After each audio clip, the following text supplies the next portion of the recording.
J'envoie un message aux policiers de la Sûreté du Québec, puis aux policiers des grandes villes, là, comme la SPVM, d'être moins tolérants.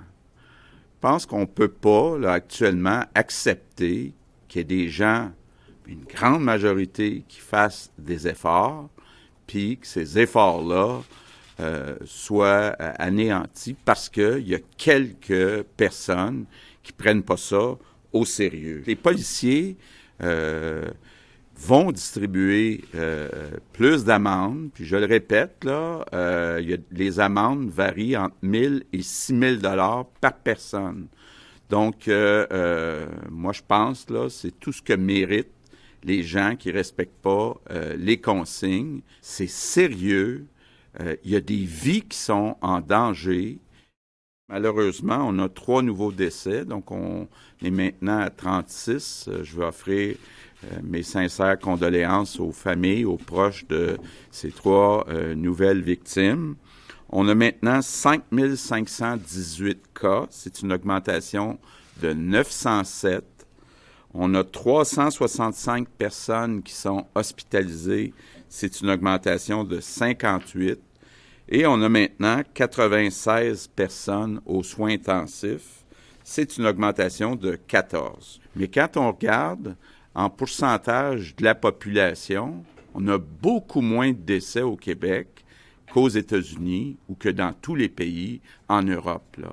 Donc, il faut que ça reste comme ça, mais pour que ça reste comme ça, il faut que tout le monde suive les consignes.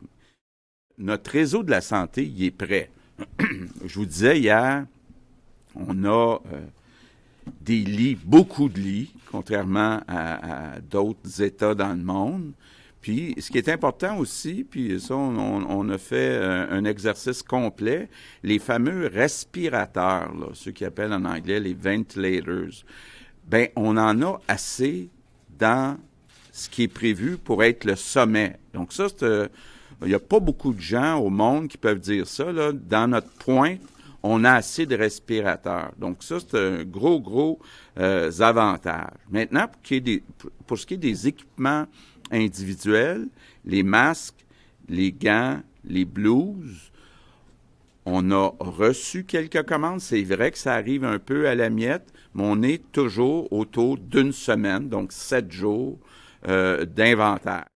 Tout le personnel qui travaille avec le sens du devoir, avec humanisme auprès des malades, je leur dis merci, mais je pense que ça prend un peu plus que des merci. Ça prend aussi des gestes concrets. 287 millions de dollars qui vont venir bonifier le salaire de ceux qui sont en contact directement avec les malades. Puis, entre autres aussi, parce que je pense que c'est là qu'il y avait le plus de travail à faire, les préposés dans les résidences privées.